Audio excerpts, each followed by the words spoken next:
Hello students, Mendel after performing a monohybrid cross deduced many laws, that is law of dominance, test cross, law of segregation and incomplete dominance. These are also known as Mendel's laws of inheritance. Now what are laws of inheritance? Based on his experiments, Mendel proposed three laws which are also known as principle of inheritance, that is law of dominance, law of segregation and law of independent assertment. The law of dominance and law of segregation are based on monohybrid cross, which I have already told you that out of two characters inherited from parents, one is dominant over the other, one which is expressed in the offspring phenotypically is dominant and other which is not expressed is recessive. Then at the time of gamete formation, the alleles which were combined, they get separated. That is known as law of segregation, or also it is known as segregation means separation. Segregation is a biological term. Law of segregation means at the time of gamete formation, alleles again separate. This is also known as law of purity. Then third law comes law of dominance, that is deduced by dihybrid cross, which I would tell you later on. According to law of dominance, characters are controlled by discrete units called factors, which occur in pairs, जो जोड़े में होते हैं, with one member dominating over the other in dissimilar pair. This law explains expression of only one of the parental character in F1 generation, which I have already told you in monohybrid cross. When Mendel crossed a tall plant with dwarf plants, the character of tallness were expressed in the progeny, so tallness was dominant and dwarfness was recessive character. But when F2 generation plants were obtained and they were allowed to go self-pollination, then there were expression of both the characters, means the genotypic ratio was also expressed. For example, in law of dominance, all were tall, but in F2 generation, the ratio was 3:1, that is, one pure tall, two hybrid varieties, they were tall but they were hybrid, and one pure dwarf.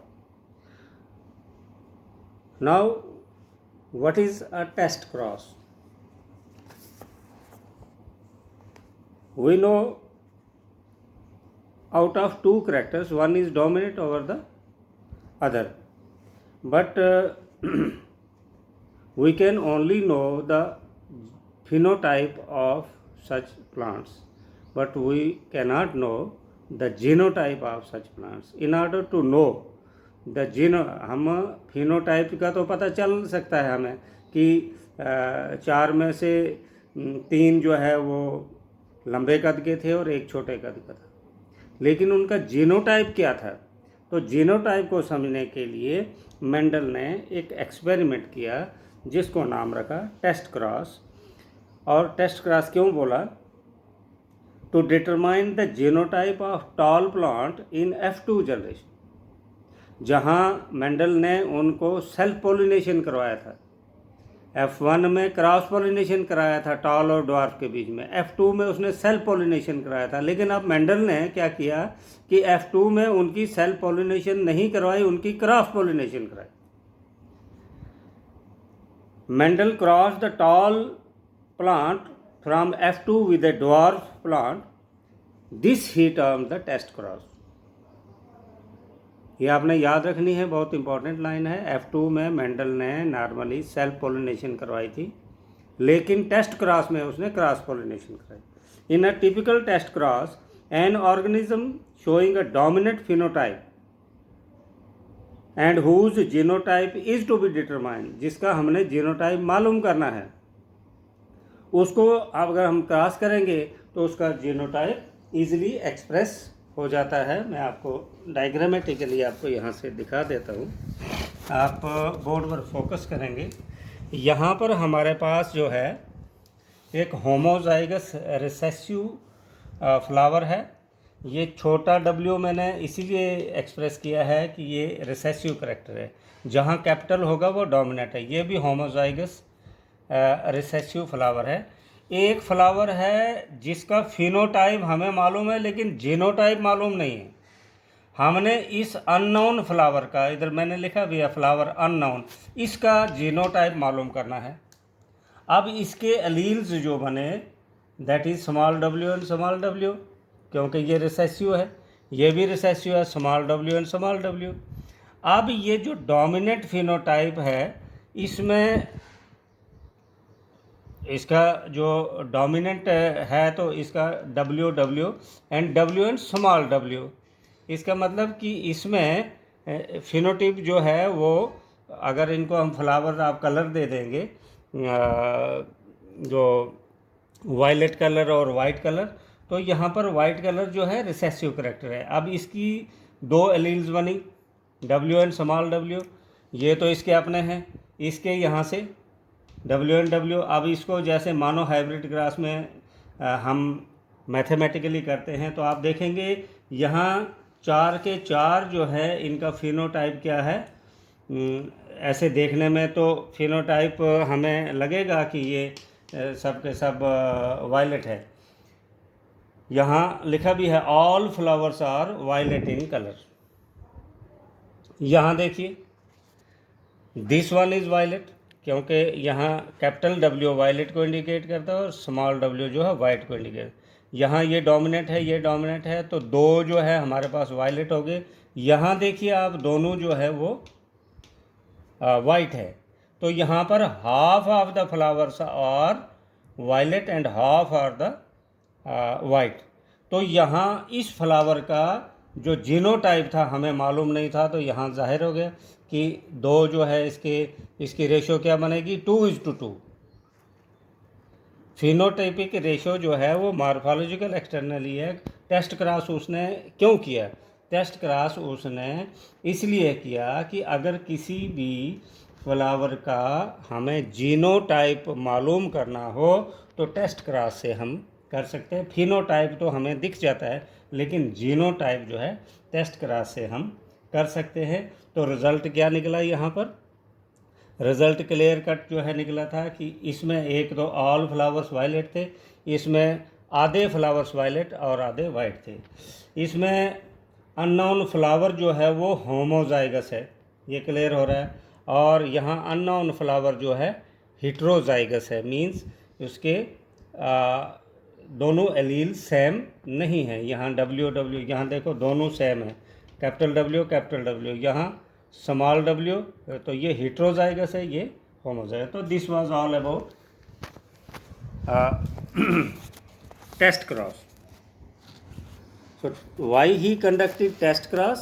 He conducted test cross in order to find the genotype of an unknown flower. Now, law of segregation. This law states that two alleles of a pair separate during gamete formation, which I have already told you. In homozygous parents, all gametes produced are similar. Homo means same. While in heterozygous parents, two of the gametes are produced in equal proportion. Incomplete dominance. अब जहाँ हमने law of dominance कहा कि out of two alleles one is dominate over the other. The incomplete dominance में क्या थे? Incomplete dominance, F1 generation has a phenotype that does not resemble either of the two pair. अब ऐसा phenotype आ गया कि वो एक टॉल प्लांट था, एक ड्वार्फ प्लांट था, तो दो में से एक को तो रिजेंबल करना चाहिए था फिनोटाइप, तभी हम कहेंगे उसको लॉ ऑफ डोमिनेंस। लेकिन अगर वो एक भी पेरेंट के साथ जो है वो रिजेंबल नहीं करता है तो दैट इज इनकम्प्लीट डोमिनेंस। अभी तक हमने लॉ ऑफ डोमिनेंस ये समझा कि दो में से एक डोमिनेट है और एक रिसेसिव है। जो सामने एक्सप्रेस होगा वो डोमिनेट है, जो सामने एक्सप्रेस नहीं होगा वो रिसेसिव है। लेकिन दो में से एक का भी एक्सप्रेस नहीं हो रहा है तो that is incomplete dominance.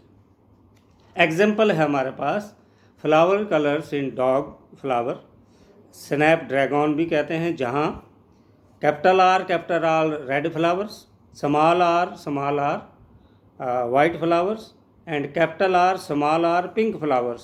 Here genotypic ratio remains same in Mendelian crosses. Genotypic ratio तो सेम रहती है, लेकिन जो फिनोटिपिक रेशियो है वो जो है चेंज हो जाती है। क्यों? Since complete dominance is not shown by R, that hence incomplete dominance, इसको इनकम्प्लीट नहीं। तो फिनोटिपिक रेशियो बनी 1:2:1, that denotes red 1, pink 2 and white 1। Genotypic ratio 1:2:1, that denotes red 1, pink 1 and white 1। Thank you very much.